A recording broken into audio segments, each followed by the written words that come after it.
네, 맥락 시간으로 이어가 보겠습니다. 오늘도 산업을 대표하는 전문가를 모시고 그 산업의 맥을 짚어보는 시간으로 꾸려보겠습니다. 오늘은 또 최근 시장에서 정말 뜨겁게 주목을 받고 있는 자산이죠. 금과 은에 대한 이야기 나눠보도록 하겠습니다. 스테커스의 조규원 대표님 함께합니다. 안녕하세요. 네, 안녕하십니까. 네, 반갑습니다. 최근에 금과 은 가격이 정말 뜨거워서 사상 최고치 경신했다 이러한 기사를 매일 보게 됐었는데요. 주말 사이에 좀 급락을 했습니다. 이렇게 변동성이 좀 커지고 있는 건데 지금을 위험한 시기라고 봐야 될지 기회라고 봐야 될지 그리고 왜 이렇게 흔들렸는지 한번 짚어주시죠.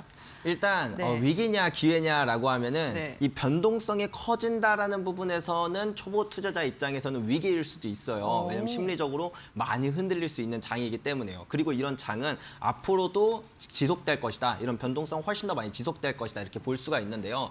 근데 저는 이제 장기 투자하는 입장에서 볼 때 오히려 기회일 수 있다라는 말씀을 드리고 싶습니다.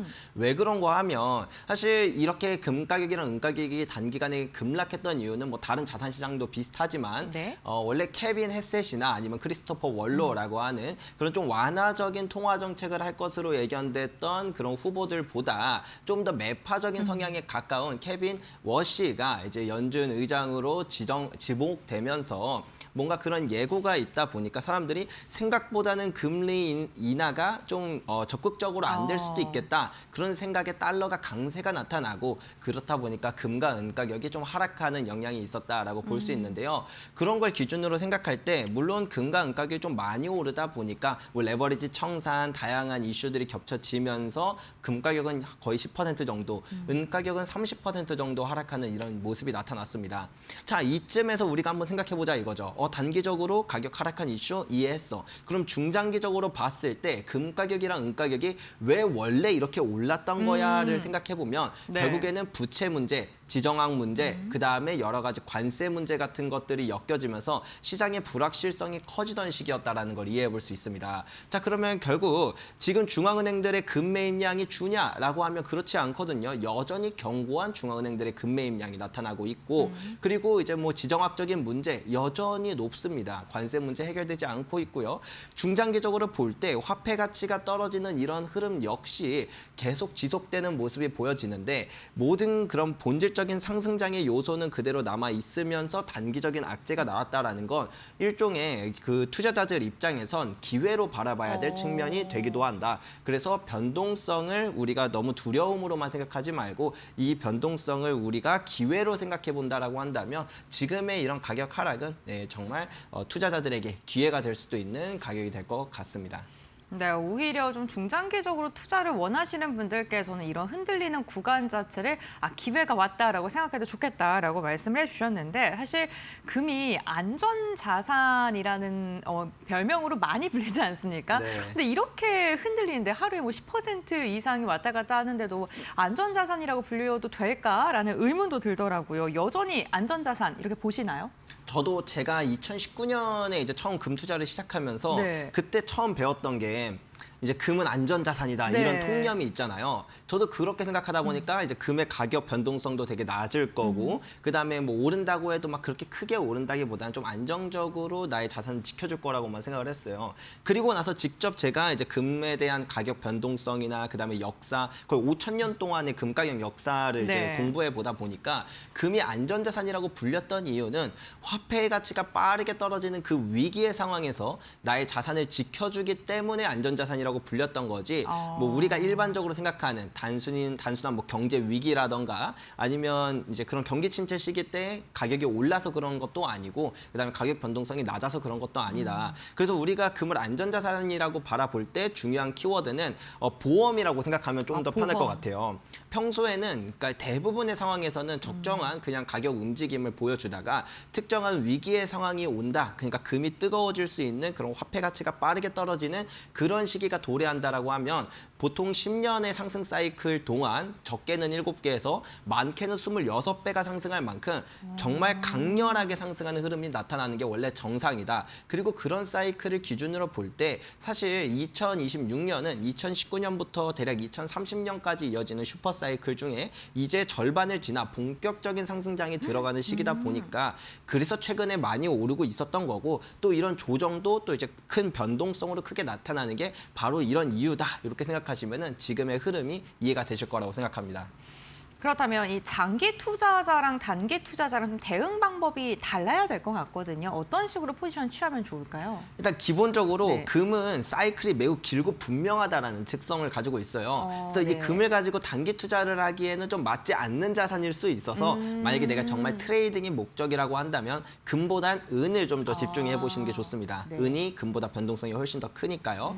그렇고 이제 좀 중장기적으로 바라본다라고 할 때 이런 변동성이 큰 만큼 우리가 유의해야 될 점은 심리적으로 불안할 수 있는 부분들을 늘 잘 마인드 컨트롤해야 된다. 그러기 위해서 첫 번째 제가 말씀드렸던 것처럼 슈퍼 사이클이 나타나는 그런 본질적인 이유, 부채 문제와 화폐 가치 하락 이런 부분들을 주의하면서 이렇게 유의 깊게 바라보면서 그것의 변동이 있는지 없는지를 바라보는 게 제일 중요하다. 그러면서 좀 마인드 컨트롤하는 게 중요하다라고 말씀드릴 수 있을 것 같고요.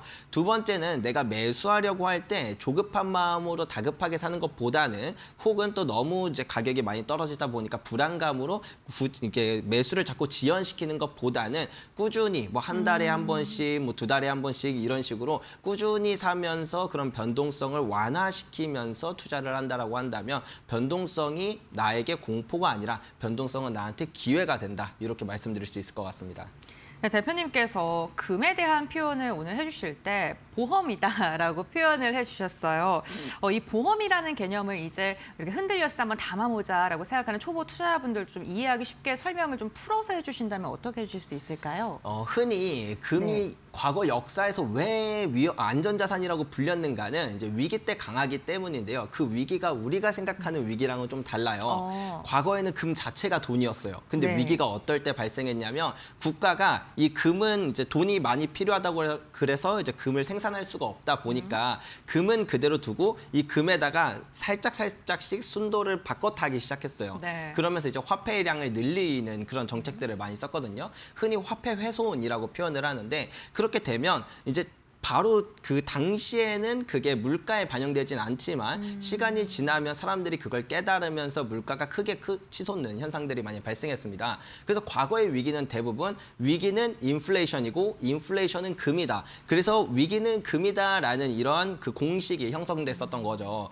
근데 그게 5,000년 동안 이어지다 보니까 사람들은 위기는 금이다라고 생각을 해서 그래서 이제 그 금에 대한 잘못된 통념이 잡혔던 거고 보험이라는 측면은 지금처럼 화폐의 가치가 빠르게 떨어지는 그런 시기 때 금이 다시 원래의 가치로 재평가가 되면서 가격이 빠르게 올라간다. 그래서 원래 우리는 그렇잖아요. 투자하는 거 나 너무 무서워. 그러니까 네. 나 투자 안 할래라고 하는데 투자를 안 한다는 게 사실은 투자를 안 한다는 게 아니라 원화라는 자산에 내 자산을 몰빵하는 거거든요.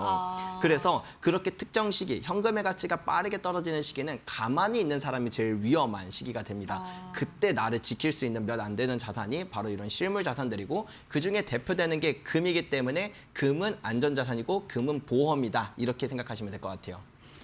그렇다면 이 보험이고 이 실물 자산에 대한 뭐 이야기를 좀 해주셨는데 그러면 내 포트폴리오에 한 몇 % 정도를 담아야지 안전할까요? 일반적으로 금은 이제 네. 다양한 포트폴리오 전략들이 있는데 그 전략들을 대부분 분석해 보면 대략 7.5%에서 15% 정도 사이를 담는 걸 볼 수가 있어요. 그래서 이제 금은 일반적으로 이제 전체 자산의 10% 정도를 담는 게 가장 효율성이 좋다라고 평가를 하는데요. 네. 근데 지금처럼 화폐 가치가 빠르게 떨어지고 전 세계가 탈세계화로 가고 있고 그렇게 보호무역주의가 나타나는 이런 현상에서는 금을 20% 정도까지 늘려도 저는 충분히 내 포트폴리오가 유의미하고 효율성도 올라가면서 그다음에 수익성도 개선되고 안정성도 높아지는 그런 효과들을 잡을 수 있을 거라고 생각합니다. 네, 알겠습니다. 지금은 한 20%까지도 높여도 좋다라고 이야기를 해주셨습니다. 제가 금 이야기를 들으니까요. 그 금이 오를 때 보통 저희가 통상적으로 생각하기에는 주식이 흔들릴 때 금을 사고 네. 뭐 이런 식으로 생각하시는 분들도 많으실 것 같은데 최근에 금도 오르지만 그 은도 오르고 뭐 여러 가지 자산들이 같이 오르고 있거든요. 근데 이 차이점이 뭔지 좀 궁금합니다.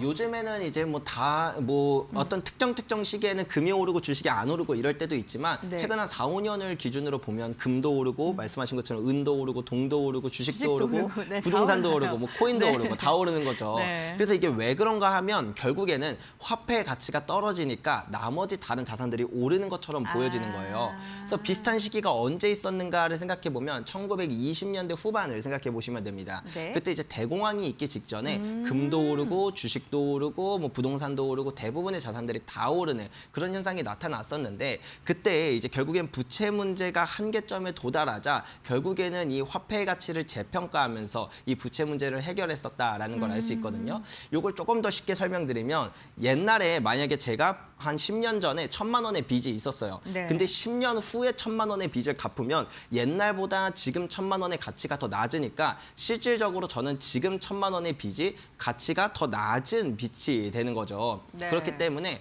국가도 예전에도 이제 그런 빚이 너무 많은 시절에는 화폐의 가치를 의도적으로 좀 낮추면서 부채 문제를 해결했었다. 그래서 이 시기 때는 화폐의 가치가 낮아지기 때문에 희소한 자원으로 이제 모든 돈이 쏠린다. 네. 그래서 주식도 보면은 모든 주식이 다 오르는 건 아니에요.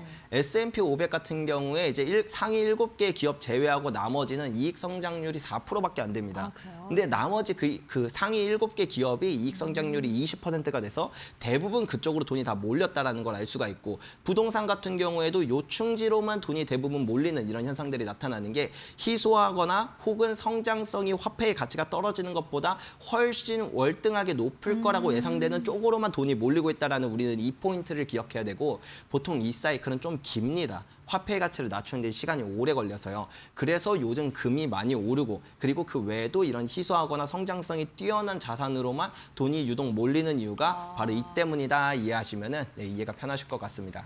알겠습니다. 화폐 가치가 떨어지는데 상대적으로 다른 자산들이 높아지는 것처럼 보이는 그런 현상입니다. 그렇다면 금과 은을 조금 더 자세히 비교를 해볼 텐데요. 금과 은 가장 큰 차이점이 뭘까요?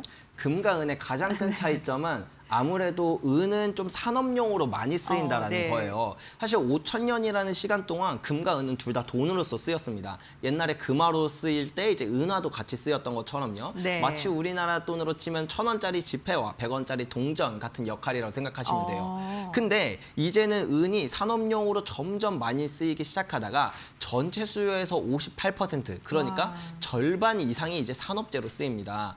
왜냐하면 은은 모든 원소들 중에서 전기 전도율이 가장 높은 원소이거든요. 근데 과거에는 은이 구리에 비해 너무 비싸니까 구리를 많이 썼었어요. 하지만 요즘에는 5G, AI, 데이터 센터를 확충하고 전기차와 방산, 우주산업 모든 분야가 첨단화되다 보니까 은의 산업 수요가 정말 폭발적으로 성장하고 있습니다. 매년 사상 최고치를 돌파하고 있는데요. 그런 상황에서 이제 은은 금과 마찬가지로 공급이 되게 지금 타이트한 상황이거든요.